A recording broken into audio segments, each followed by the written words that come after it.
While we were thrilled to hear that Season 7 had wrapped on filming, the stars have been even more thrilled.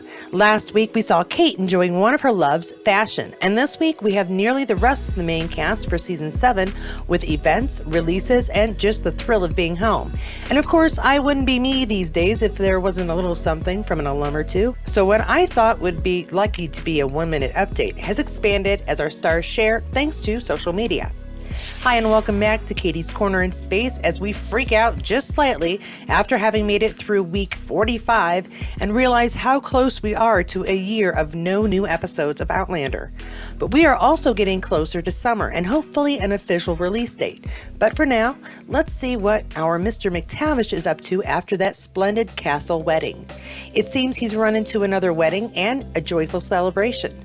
While I can't share the music, I can't help but love the atmosphere even without it. Look at the lovely colors and that amazing weather. Yet another reason to be anxious for summer. Though our own Charles seems quite glad to be in the chill back home and more power to him. All I've been getting is the almost snow that never builds and just makes everything wet lately. Only had one proper snow this year.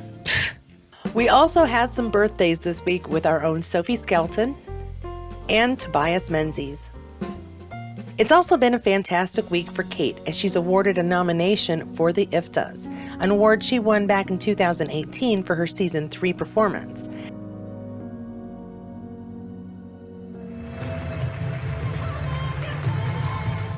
Thank you. I really did not expect this. I don't even know what I'm going to say, but thank you, IFTA. And I have to say, I think she has an exceptional chance this year. And I'm not just saying that because I have no idea who the other nominees are. Sorry for being an ignorant American, I just don't watch the shows. But she gave a brilliant performance, did it pregnant, dealt with some incredibly difficult subject matters, and I think her own people of Ireland may recognize that better than some of the other shows.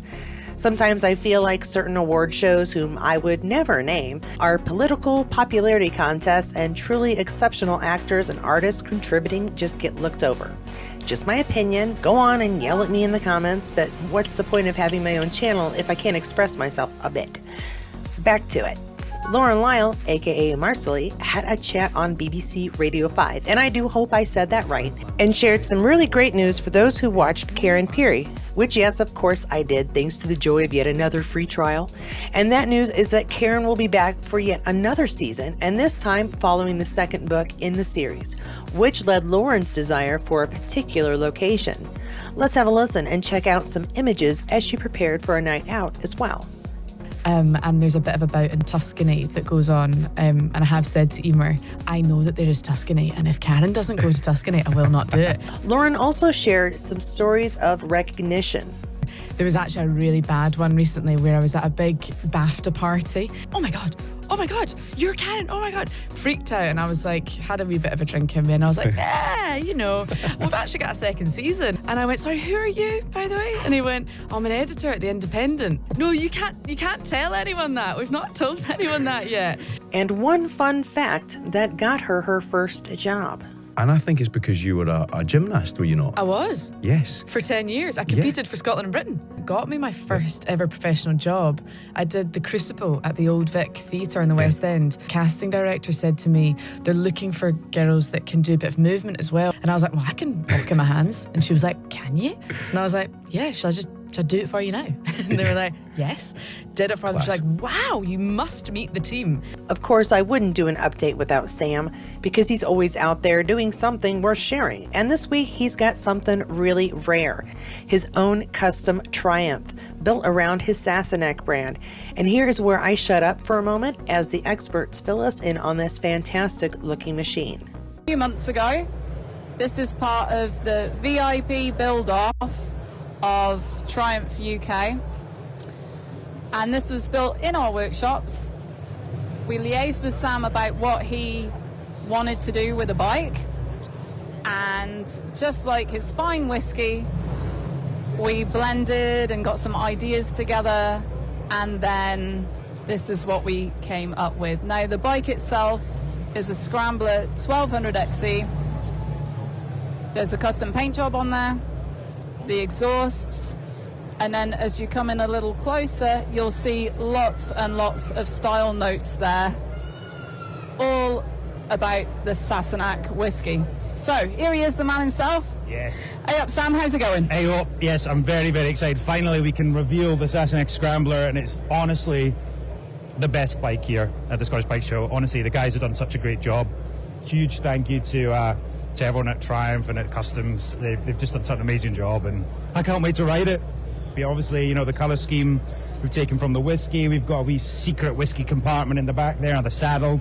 Tom Hurley did a great job on the saddle there, and honestly, these guys are fantastic, hiding in the background there. They've honestly done such a great job, you know, sourcing all the different custom parts on it, and it's just such a beautiful bike. So if you watch carefully now, there's this amazing compartment here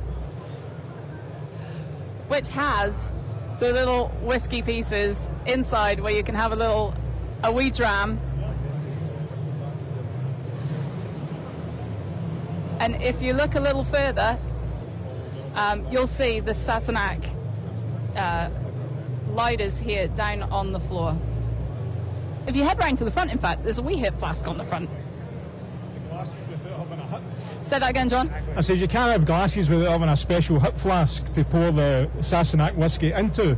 This bike is the first reveal for the VIP build-off, and you can vote. There will be other bikes that will be revealed throughout this year.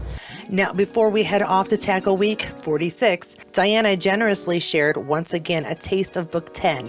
And of course, like all info here, you can find the link below to give it a proper read. A bit shorter than usual this week, I think, but I do still have more coming as the week progresses. So don't forget to subscribe for those bonus videos. I want to thank everyone for coming back each week and for sharing in the comments so we can help each other through this thing called Droughtlander. I'll keep an eye out for new info and fun bits to share, and until then, have a look at any of these videos and I will see you there.